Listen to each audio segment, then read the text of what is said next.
Hello बच्चों, good morning. बच्चों, उम्मीद करता हूँ कि आप सब स्वस्थ होंगे और घर पे अच्छे से पढ़ाई कर रहे होंगे। बच्चों, आज का जो हमारा टॉपिक है वो है डेरिवेटिव ऑफ कंपोजिट फंक्शन, यानी कि संयुक्त फलनों का अवकलन। इसको हिंदी में क्या कहते हैं? हिंदी में कहा जाता है कंपोजिट में संयुक्त फलनों का अवकलन। संयुक्त फलनों का अवकलन, हिंदी में इसे हम संयुक्त फलन बोलते हैं। तो सबसे पहले हम ये जानते हैं कि संयुक्त फलन क्या होता है, यानी कंपोजिट फंक्शन क्या होते हैं।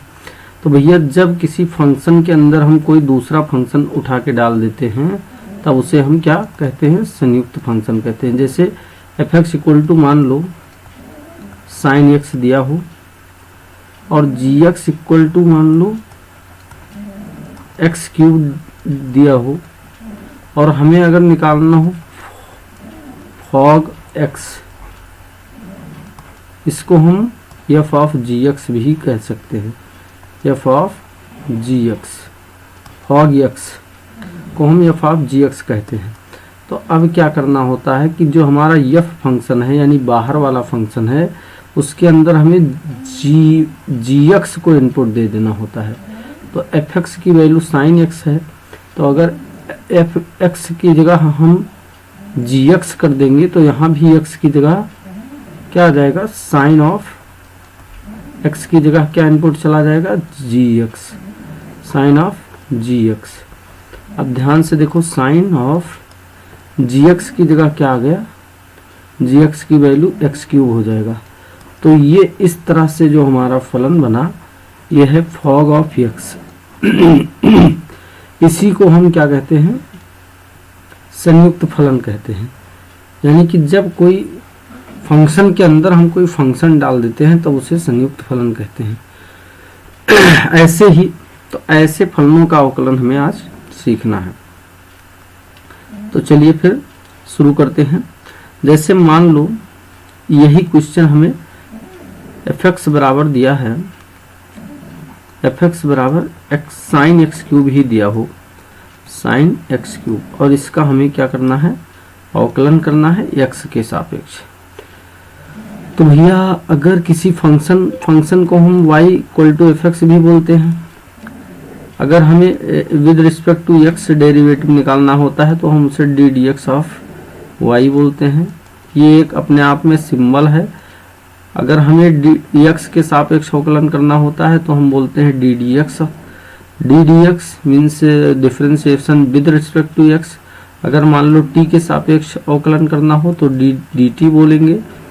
डी डी टी मतलब differentiation with respect to t। इसका ये मतलब होता है कि हमें डिफरेंशिएशन करना है विद रिस्पेक्ट टू t। और अगर मान लो u के सापेक्ष हमें अवकलन करना हो तो उससे कैसे लिखेंगे? D D F, D D T, और या इसे बोलेंगे डी डी यू, यानी differentiation with respect to U. तो ये एक सिंबल है, कुल मिला के यह एक सिंबल है। ध्यान रखें कि इसे D Y by D X नहीं है, मतलब ये डिवाइड का साइन नहीं है, बल्कि ये एक सिंबल होता है, रिप्रेजेंटेशन है। किस चीज़ के लिए? कि डिफरेंशिएशन किसके सापेक्ष हो रहा है। तो अगर हमें f x equal to sine x cube का अवकलन करना हो तो देखो, d D x of y, d D x of y को रिप्रेजेंट करने के कई तरीके हैं। इसे आप y1 भी लिख सकते हो, इसे y डैश भी लिख सकते हैं, और इसे f डैश x भी लिख सकते हैं अगर y की जगह एफ एक्स लिखा जाए। तो ये सारी चीज़ें जो होती हैं वो एक ही बात होता है। मीन्स ये सब कुछ इक्विवेलेंट है। जहाँ कहीं भी आपको ये निकालना होगा और ये यूज करेंगे। तो देखो, इसके लिए हम एक रूल अप्लाई करते हैं जिसको हम बोलते हैं चेन रूल। इसको हम क्या बोलते हैं? Chain rule. Chain rule means होता है, हिंदी में इसको बोलते हैं श्रृंखला नियम। इसे हिंदी में क्या बोला जाता है? श्रृंखला नियम। देखो चेन एकदम वैसा ही है,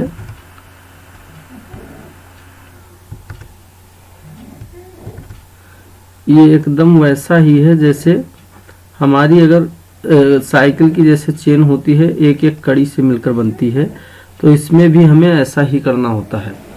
एकदम उसी का एग्जाम्पल है, एक एक कड़ी से जैसे चैन बन जाती है, साइकिल की हो या किसी चीज़ की हो, एक एक कड़ी से मिलकर बनता है, सेम वैसे इसमें हमें डिफरेंशिएशन करना होता है।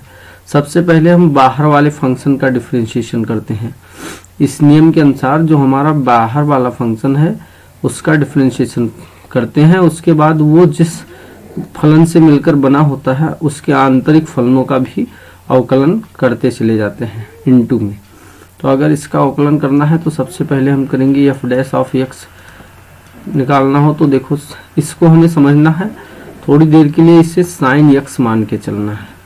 एक्स क्यूब पे ध्यान आपको नहीं देना है, एक्स की जगह दूसरा फंक्शन साइन, तो सबसे पहले हमें साइन एक्स का अवकलन करना है। तो साइन एक्स का क्या होता है, साइन एक्स का कॉस एक्स हो जाएगा। अब ध्यान से देखो, जो एक्स की जगह लिखा है वही आपको लिखना है, एक्स नहीं लिख देना है, मीन्स कॉस एक्स क्यूब लिख देंगे। अब क्या करेंगे कि जो एक्स की प्लेस पे दूसरा फंक्शन यहाँ पे इनपुट दे दिया गया है, एक्स की जगह जो एक्स क्यूब है, अब उस पे हमारा नंबर रहेगा क्योंकि हमने बाहर वाले फंक्शन का डिफरेंशिएशन कर दिया है।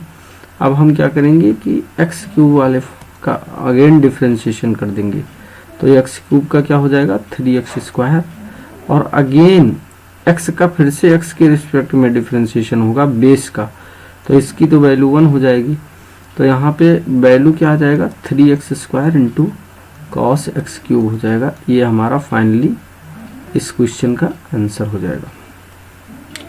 चलिए देखते हैं नेक्स्ट क्वेश्चन। अगर हमें एक क्वेश्चन दिया है कि find the derivative of tan 2x + 3, tan 2x + 3, तो इस ये मान लो y की वैल्यू दिया है, क्वेश्चन नंबर 2 है ये हमारा, और हमें इसका डिफरेंशिएशन करना है with respect to x।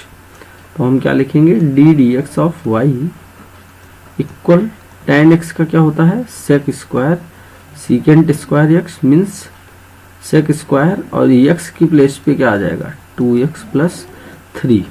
Again देखो हमें जो हमारा मतलब ये कंपोजिट फंक्शन है, यहाँ पे जो 2x + 3 लिखा है, मतलब एंगल की प्लेस पे एक फंक्शन दिया हुआ है, उसका फिर से डिफरेंशिएशन करना पड़ेगा। तो 2x + 3 का अगेन डिफरेंशिएशन करेंगे, तो चाहे तो एक बार ऐसे लिख भी सकते हैं कि d dx ऑफ 2x + 3, और नेक्स्ट स्टेप में आप इसे डिफरेंशिएट कर देंगे, तो यहाँ आ जाएगा sec² 2x + 3 और इंटू 2x का क्या हो जाएगा, अगर हमें d dx of c into fx निकालना होता है तो c जो होता है कांस्टेंट, उसको हम बाहर कर देते हैं प्रॉपर्टी से और d dx ऑफ fx कर देते हैं, मीन्स 2 तो हमारा कांस्टेंट है वो बाहर हो जाएगा, और x के रिस्पेक्ट में ही डिफरेंशिएशन 1 हो जाएगा, और प्लस आगे 3 का क्या आ जाएगा 0। तो ये हम ऐसे कंटिन्यू रखते हैं, तो यहाँ इसका हो गया, कांस्टेंट का क्या होता है डिफरेंशिएशन क्या होता है 0 होता है यहाँ पे, तो ये हो जाएगा 2 इंटू वैल्यू क्या मिल जाएगी, यहाँ पे हमारा नेक्स्ट क्वेश्चन था y = sin of cos x²। तो यहाँ पे ध्यान से देखो, जो साइन में एंगल की मतलब इसको हमें जो साइन में एंगल की जगह जो कुछ भी दूसरा दिया है, जिसको मैंने हाईलाइट किया है, उसको आपको मात्र यक्स समझना है थोड़ी देर के लिए। तो अगर इसको आप यक्स समझ लोगे तो साइन एक्स का डिफरेंशिएट, यहाँ इसको हमें यक्स की तरह ट्रीट करना है, तो साइन एक्स का बेटा क्या होता है कॉस एक्स, और एक्स की जगह जो कुछ दिया है उसको ऐसे लिख देना है। फिर हमें जो एंगल है उसको डिफरेंशिएट करना है, तो कॉस एक्स का क्या हो जाएगा माइनस साइन x² लिख देंगे, और यहाँ फिर एक्स कॉस एक्स ना देके x² दिया है, यानी दूसरा कुछ दिया है, तो उसका अगेन डिफरेंशिएशन x² का 2x आ जाएगा। तो फाइनली हम इसको सही से लिख देंगे, तो -2x into sine x² into cos of cos x square final answer आ जाएगा। चलिए नेक्स्ट क्वेश्चन देखते हैं। नेक्स्ट क्वेश्चन हमारा है secant of tan of root x। ये हमारा एक फंक्शन दिया हुआ है, तो इसको कैसे डिफरेंशिएट करेंगे, ध्यान से देखो। इसको हम कैसे डिफरेंशिएट करेंगे, तो D D x of y equal क्या आ जाएगा, सीकेंट एक्स का क्या होता है, secant x into tan x, means secant और एक्स की जगह क्या आ जाएगा, tan ऑफ रूट एक्स। देखो इस इतने को हमें अभी x की तरह ट्रीट करना है, ये जो हमारा दिया हुआ है इसको x की तरह ट्रीट करना है। तो sec x का क्या होता है, sec x इंटू आगे क्या आ जाता है, sec x इंटू आगे आ जाता है tan x की जगह जो कुछ भी है वो ऐसे लिख देंगे।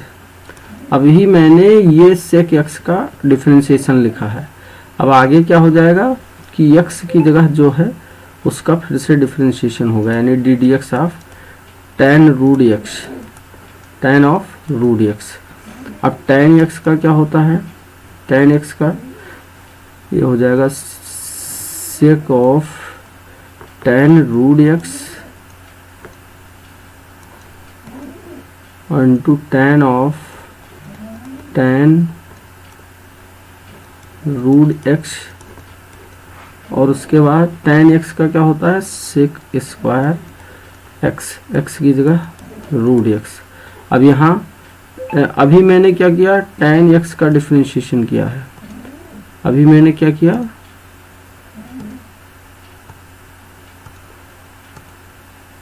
अभी मैंने tan x का डिफरेंशिएशन किया। यहाँ पे जो tan x था इसका डिफरेंशिएशन हमने sec स्क्वायर x लिखा। अब x की जगह रूट x है, रूट x का फिर से डिफरेंशिएशन क्या हो जाएगा, रूट x का 1/2 रूट x आ जाएगा, 1/2 root x।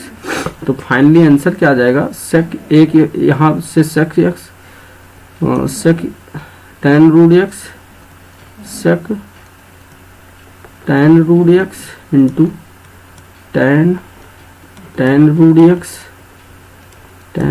x into sec square root x, और अपान फाइनल में क्या आ जाएगा 2 रूट एक्स।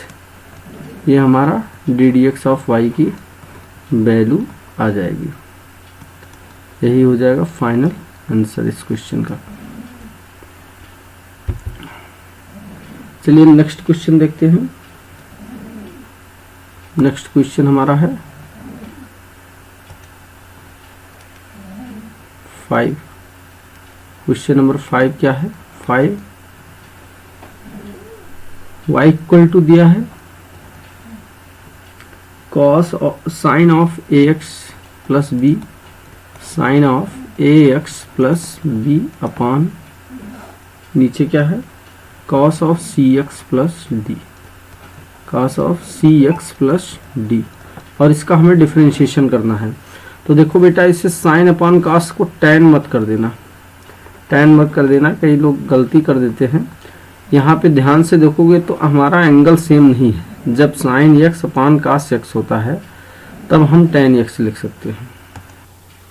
जब साइन x tan x कब लिख सकते हो, जब साइन x अपान cos x लिखा होगा तब आप लिख सकते हो। मीन्स ये एंगल भी हमारे सेम होने चाहिए, यहाँ पे एंगल दोनों सेम होगा तभी ऐसा आप लिख पाओगे।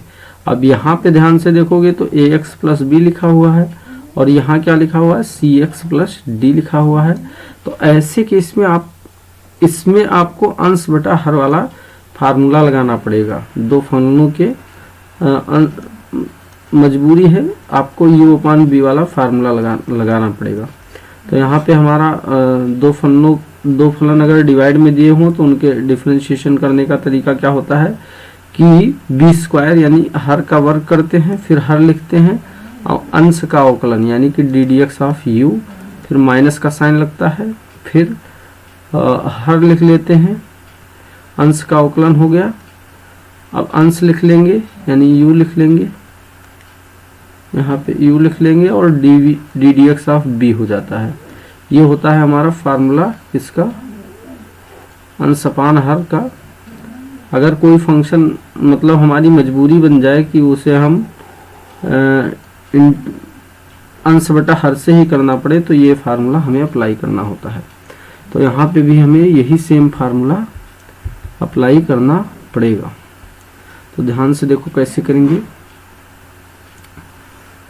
इसको। सबसे पहले लिखेंगे D D x of y equal क्या आ जाएगा, सबसे पहले यहाँ पे जो नीचे हर है उसका स्क्वायर हो जाएगा यानी cos square C x plus D आ जाएगा। डिनोमिनेटर में जो है उसका वर्ग कर देंगे, फिर डिनोमिनेटर लिख देंगे। डिनोमिनेटर हमारा है cos of c x plus D, और उसके बाद हमने हर लिखा। अब अंश का अवकलन यानी डी डी एक्स ऑफ अंश क्या है sign A x plus b, और उसके बाद माइनस का साइन।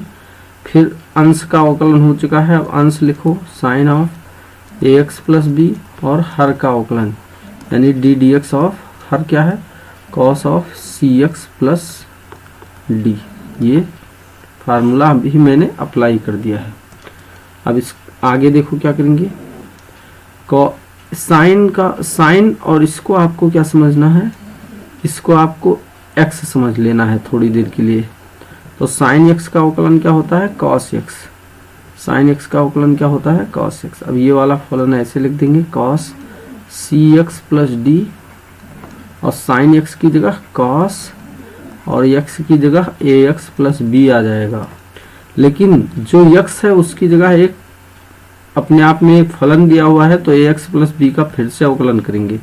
तो ध्यान से देखो ए एक्स प्लस बी का अवकलन क्या होगा, ए बाहर हो जाएगा कांस्टेंट है, एक्स का एक्स के सापेक्ष अवकलन 1 हो जाएगा और बी का 0, यानी फाइनली यहाँ पे ए आ जाएगा माइनस। ऐसे sign A x plus B तो ऐसे लिख देंगे, sign A x plus B ऐसे लिख देंगे क्योंकि इसका तो अवकलन करना नहीं है। और कॉस एक्स का होता है माइनस साइन एक्स, तो यहाँ माइनस एक और आएगा तो यहाँ प्लस हो जाएगा, और कॉस एक्स की जगह साइन एक्स, और एक्स की जगह क्या लिखा है सी x plus D.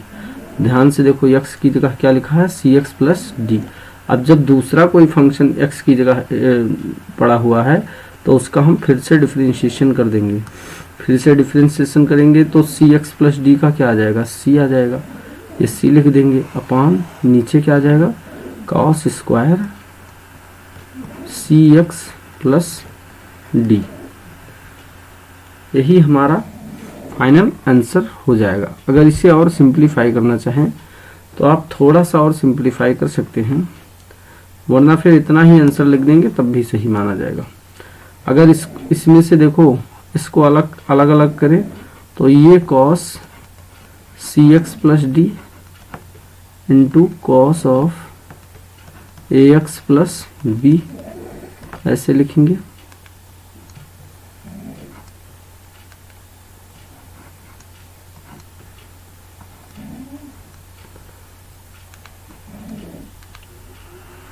Cos A x plus B upon नीचे क्या आ जाएगा cos square C x plus D, और प्लस में आ जाएगा C sine A x plus B into sine C x plus D upon नीचे आ जाएगा cos square C x plus D.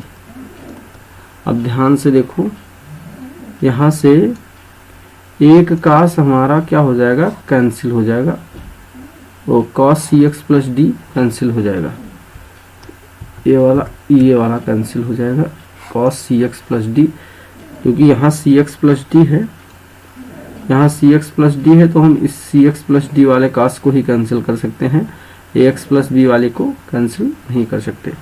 अब ध्यान से देखो यहाँ पे कास square C x plus D है, तो इसको हम आगे क्या लिख सकते हैं, आगे हो जाएगा ए और एक कास नीचे बचा हुआ है, cos A x plus B, A cos A x plus B upon cos C x plus D plus आगे क्या आ जाएगा, C sine A x plus B upon, इसको देखो अगर यहाँ पे जो sine C x plus D है उसके साथ एक cos C x plus D को हम ले लें तो tan C x plus D बन जाएगा। तो सी और ये वाला साइन ऐसे लिख दीजिए, साइन क्योंकि इसके जैसा एंगल नीचे तो है नहीं, तो C sine A x plus B into tan C x plus D, एक साइन अपान कास हो गया और एक कास जो अपान में बचा है उसको हम सेक सी एक्स प्लस डी लिख सकते हैं। तो ऐसा भी आंसर आपको दिया हो सकता है।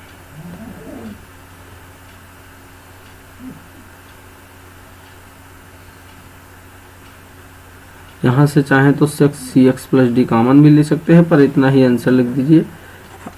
कोई आगे आपको जब ऑब्जेक्टिव टाइप क्वेश्चन में ऑप्शन मैच करना होता है तो इसकी ज़रूरत है, वरना फिर आप उतना ही आंसर लिख सकते थे। नेक्स्ट क्वेश्चन हमारा देखिए, क्वेश्चन नंबर 6 है।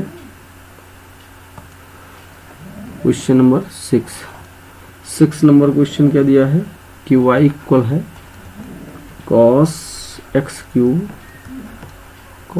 Cube into sine square x to the power 5, sine square x to the power 5। ये इसका हमें डिफरेंशिएशन करना है, x के सापेक्ष इसका अवकलन गुणांक ज्ञात करना है। तो देखो d D x of y equal क्या आ जाएगा, इसमें हमें अंश दो फलनों के इनटू वाला फंक्शन फार्मूला लगाना पड़ेगा, यानी कि d D x of u into v वाला। तो पहला दो फलनों के गुणनफल का क्या फार्मूला होता है कि पहला फंक्शन लिखो और दूसरे का अवकलन प्लस दूसरा फंक्शन लिखो और पहले का अवकलन, यानी d D x of you. ये वाला फार्मूला हमें यहाँ अप्लाई करना पड़ेगा, क्योंकि ये वाला हम फार्मूला यहाँ अप्लाई करेंगे। ये फार्मूला है, नोट कर लेंगे आप लोग। तो सबसे पहले हम ये वाला फंक्शन ऐसे लिख देंगे एज इट इज, यानी cos x क्यूब ऐसे लिख दीजिए और इसका अवकलन ध्यान से करिएगा क्योंकि गलती होने के यहाँ चांस बहुत है। तो जो हमारा लिखा है sine square x to the power 5 लिखा है, इसको हम sine x to the power 5 का होल स्क्वायर लिख सकते हैं।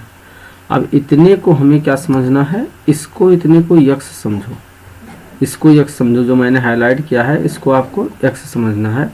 अब यक्स की पावर यहाँ 2 दिया हुआ है, तो x की पावर 2 का अवकलन क्या होता है, सबसे पहले x की पावर 2 का होगा 2x और x की जगह क्या है sine x to the power 5।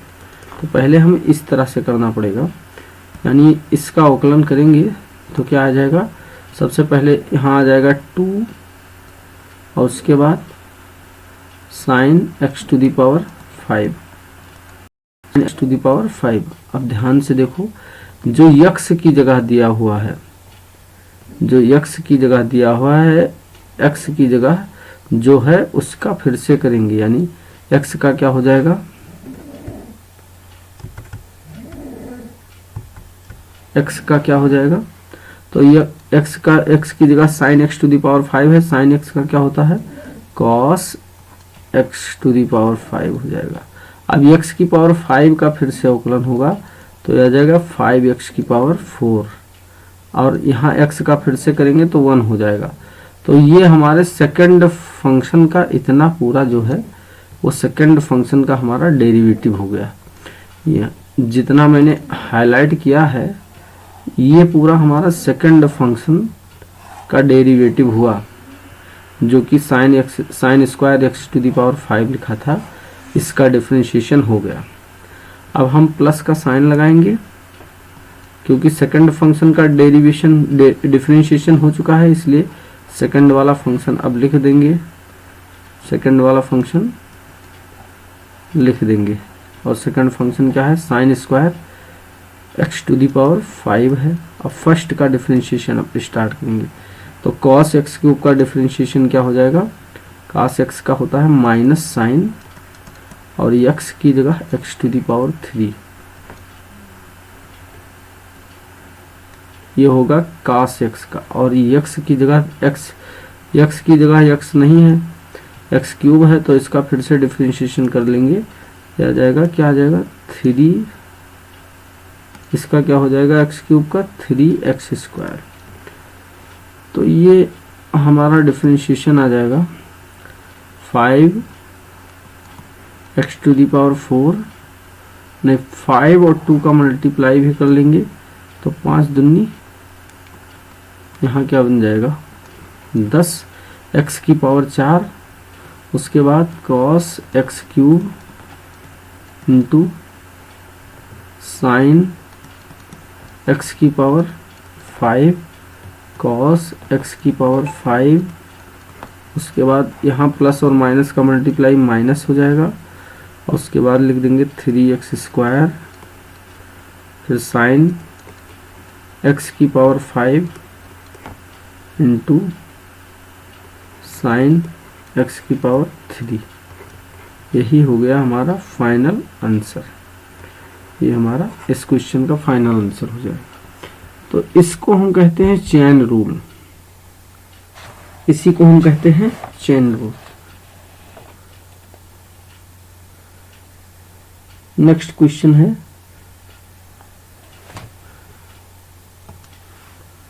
7th, y equal क्या दिया है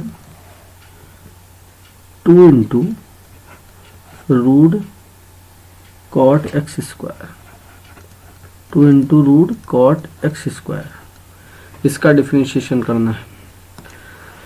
तो देखो करेंगे, d D x of y equal क्या आ जाएगा, 2 तो कांस्टेंट हो जाएगा और हमें डी डी एक्स ऑफ इसका करना रहेगा रूट कॉट एक्स स्क्वायर का, रूट कॉट एक्स स्क्वायर।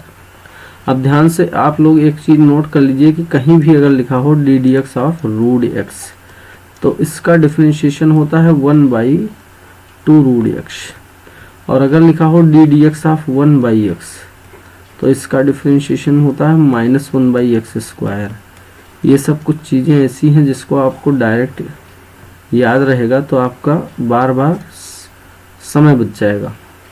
ये चीज़ें आप लोग अपनी कॉपी में नोट कर लीजिए कीजिए, इसको नोट कर लिया कीजिए क्योंकि ये क्वेश्चंस में हमें काम आता है।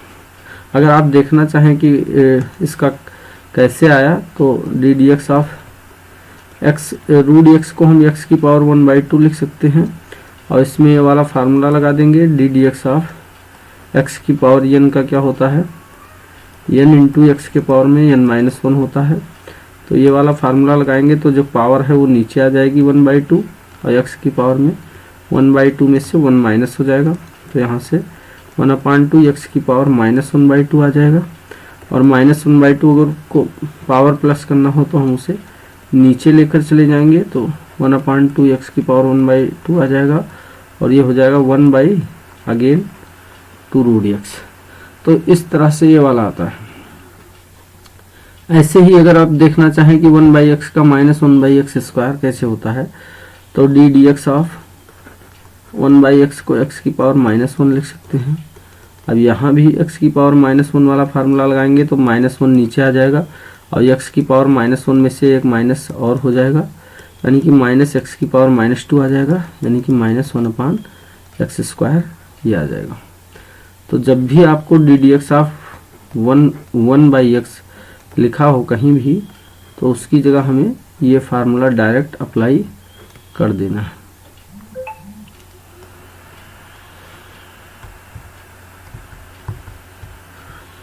ये जहाँ भी इस तरह का आपको दिखाई पड़ जाएगा उसकी जगह आपको ये फार्मूला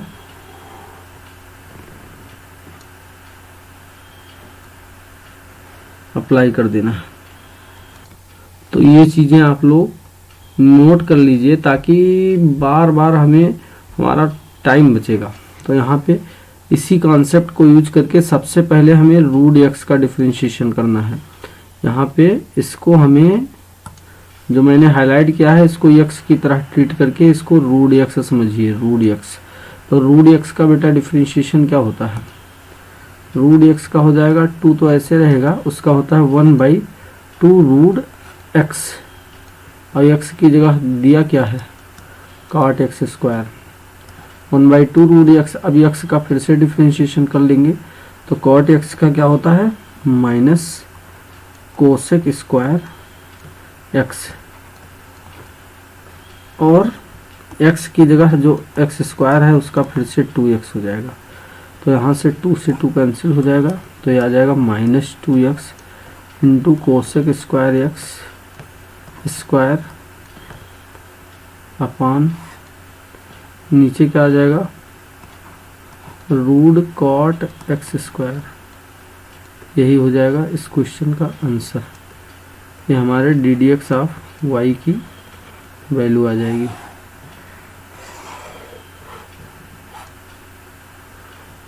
ये ddx ऑफ y की वैल्यू आ जाएगी। चलिए एक क्वेश्चन और देख लेते हैं, इसी पे चेन रूल पे आधारित है। नेक्स्ट क्वेश्चन हमारा cos root x y equal to क्या दिया है, question number 8 y equal cos और रूट x, ये क्वेश्चन दिया हुआ है, इसे हमें सॉल्व करना है। तो देखो कैसे करेंगे, ddx ऑफ y इक्वल क्या आ जाएगा, ddx of y equal cos x का क्या हो जाएगा माइनस साइन x की जगह रूट x और x का फिर से डिफरेंशिएशन करेंगे क्योंकि अभी तो मैंने cos x का किया है, अभी तो मैंने cos x किया है और x की जगह रूट x दिया हुआ है। तो रूट x का डिफरेंशिएशन क्या हो जाएगा, रूट x का क्या हो जाएगा जो 1/2 रूट x हो जाएगा। अब इसी को हम अच्छे से लिखें तो साइन ऑफ रूट x अपान नीचे आ जाएगा 2 रूट x और यही इस क्वेश्चन का हमारा फाइनल आंसर आ जाएगा। ddx ऑफ y की वैल्यू आ जाएगी, ये इस क्वेश्चन का फाइनल आंसर हो जाएगा।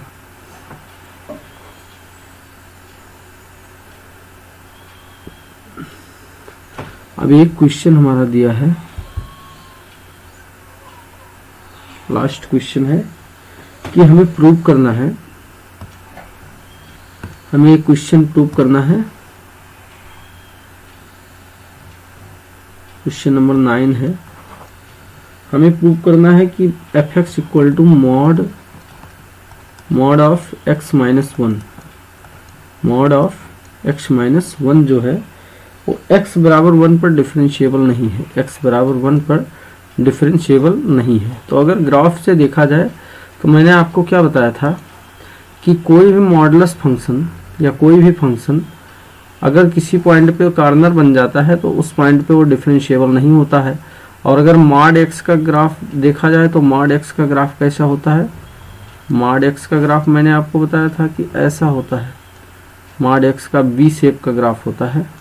तो यहाँ पे कॉर्नर बन रहा है, ध्यान से देखो, ये इस पॉइंट पे हमारा कॉर्नर बन गया। तो जिस पॉइंट पे कॉर्नर बन जाता है यहाँ पे एक कॉर्नर बन गया, शार्प कॉर्नर जिसको हम बोलते हैं, शार्प कॉर्नर। तो अगर किसी पॉइंट पे शार्प कॉर्नर बन जाता है, यहाँ x मॉड x का ग्राफ है यानी x बराबर 0 पर यहाँ शार्प कॉर्नर बन रहा है, x बराबर 0 पर। तो अगर मॉड x प्लस 1 है, x माइनस 1 है तो x माइनस 1 0 के इक्वल होगा अगर, तो x इक्वल टू 1 पे यहाँ शार्प कॉर्नर बन जाएगा और हमारा graph modulus of x minus 1 का कैसा बन जाएगा, ऐसे बन जाएगा। तो यहाँ 1 पे शार्प कॉर्नर होगा यानी कि 1 पे फंक्शन हमारा डिफरेंशिएबल नहीं होगा। अब देखो हमारा क्रिटिकल पॉइंट अगर ये 1 है तो ये फंक्शन दो प्रकार से ओपन होता है। कैसे, अगर x लेस देन, अगर x is greater or equal to 1 हुआ तो फंक्शन हमारा 1 या 1 से बड़ा जो क्रिटिकल पॉइंट के दाहिनी तरफ है, अगर 1 या 1 से बड़े के लिए हम फंक्शन की बात करें तो वो एज इट इज मॉड उसे ओपन कर देता है, जबकि 1 से लेफ्ट में फंक्शन माइनस साइन के साथ बाहर होगा, यानी 1 माइनस एक्स हो जाएगा। तो जब x लेस देन 1 होगा तब हमारा फंक्शन क्या होगा, 1 माइनस एक्स हो जाएगा, और जब x से बड़ा होगा तो क्या होगा, 1 से बड़ा होगा तो ऐसे केस में x माइनस 1 ही होगा। तो ये हो जाएगा हमारा फंक्शन। अब कोई भी फंक्शन हमारा किसी पॉइंट पे c पर डिफरेंशिएबल कब होता है, मतलब कि x बराबर, अगर किसी फंक्शन के प्रांत में कोई बिंदु c है x बराबर c, तो उस पॉइंट पे कोई फंक्शन डिफरेंशिएबल तभी होता है जब limit x tends to c minus f of x minus f of c upon x minus c। ये मतलब कि LHS, इसको LHD बोलते हैं, लेफ्ट हैंड डेरिवेटिव, और at x equal to c। और RHD क्या होता है, राइट हैंड डेरिवेटिव कैसे रिप्रेजेंट करते हैं, limit x tends to c plus f of x minus f of c upon x minus c। ये अगर ये दोनों क्वांटिटी LHD और RHD दोनों हमारे LHD इक्वल टू RHD आ जाए, लेफ्ट हैंड डेरिवेटिव और राइट हैंड डेरिवेटिव दोनों इक्वल आ जाए, और ये एक फाइनाइट क्वांटिटी आए, ऐसी आनी चाहिए फाइनाइट क्वांटिटी, तो हम कहते हैं कि उस पॉइंट पर फंक्शन हमारा डेरिवेबल है। तब हम कहते हैं कि उस पॉइंट पे फंक्शन डेरिवेबल है। ये दोनों ही क्वांटिटी क्या आनी चाहिए, फाइनाइट आनी चाहिए।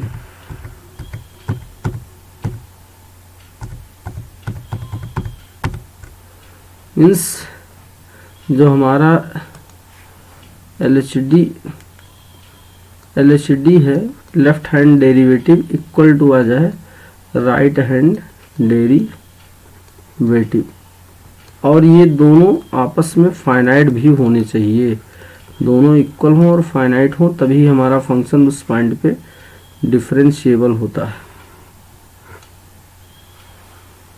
तो यहाँ देखो, अगर हम x इक्वल टू 1 पे लेफ्ट हैंड डेरिवेटिव निकालें, एट x इक्वल 1, हम सबसे पहले LHD कैलकुलेट करते हैं, यानी कि इसको कहते हैं लेफ्ट हैंड डेरिवेटिव।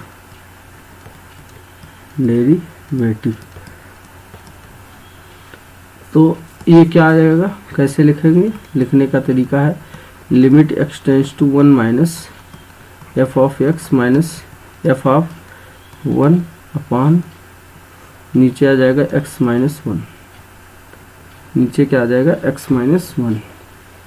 तो ये हो जाएगा limit x tends to 1 minus, अब fx की जगह जब फंक्शन 1 से छोटा है वो वाला वैल्यू, वो वाला डेफिनेशन यूज करेंगे। तो जब x 1 से छोटा है तो हमारा फंक्शन है 1 माइनस एक्स, तो यहाँ पे fx की जगह क्या लिखा जाएगा, fx की जगह आ जाएगा 1 minus x minus f of 1। कैसे निकालेंगे, जब x इक्वल टू 1 है तो फंक्शन की वैल्यू, कौन सा फंक्शन यूज करेंगे, जब x इक्वल 1 है तब ये वाला फंक्शन यूज करेंगे, उसमें x की जगह 1 रख देंगे, तो 1 माइनस 1 क्या आ जाएगा, यहाँ 0 आ जाएगा, क्या आ जाएगा, क्या आ जाएगा 0, और अपान x माइनस 1 आ जाएगा। तो यहाँ से limit x tends to 1 minus, ये हो जाएगा 1 माइनस एक्स को माइनस कॉमन लेके x माइनस 1 लिख सकते हैं, नीचे भी x माइनस 1, तो ये दोनों कैंसिल हो जाएंगे, और limit x tends to 1 minus, ये बचेगा माइनस 1, और जब यहाँ x बचा ही नहीं है तो माइनस 1 आ जाएगा।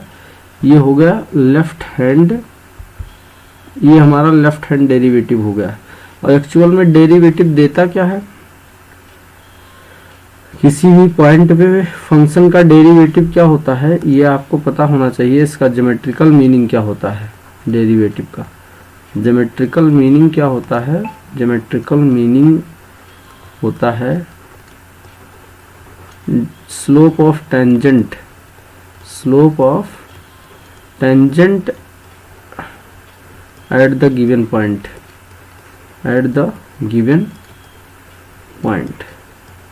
तो यहाँ पे देखो, अगर वन पॉइंट जो है उसके हल्का सा इधर स्लोप की बात करें तो अगर हम इस पे टेंजेंट ड्रा करेंगे तो इसी मतलब कि वो टेंजेंट हमारी इसी लाइन पे कोइंसाइड करेगी और वो यहाँ से 135 डिग्री का एंगल बनाएगी। यानी कि स्लोप हमारा m इक्वल tan 135 डिग्री होगा, जिसको हम क्या लिख सकते हैं, जिसको हम लिख सकते हैं tan मतलब -1, इसकी वैल्यू क्या आ जाएगी -1। तो देखो स्लोप की वैल्यू दे रहा है ये हमें।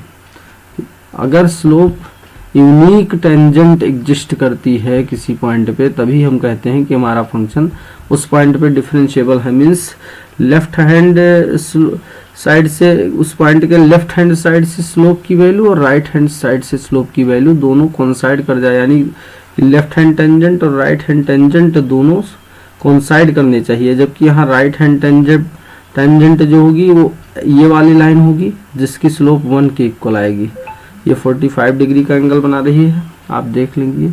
अभी हम अगर RHD को कैलकुलेट करें तो यहाँ RHD हमारा क्या आएगा, RHD उस पॉइंट पे कैसे निकालेंगे, at x equal to 1 RHD कैसे निकालेंगे। तो देखो RHD कैसे लिखेंगे, limit x tends to 1 plus और f of x minus f of 1 पे अगर बात हो रही है तो ये हो जाएगा, फिर x माइनस 1 हो जाएगा।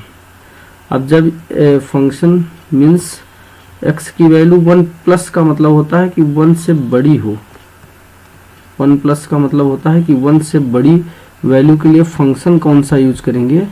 तो जब x की वैल्यू 1 से ग्रेटर और इक्वल है तो हमारा फंक्शन है x माइनस 1।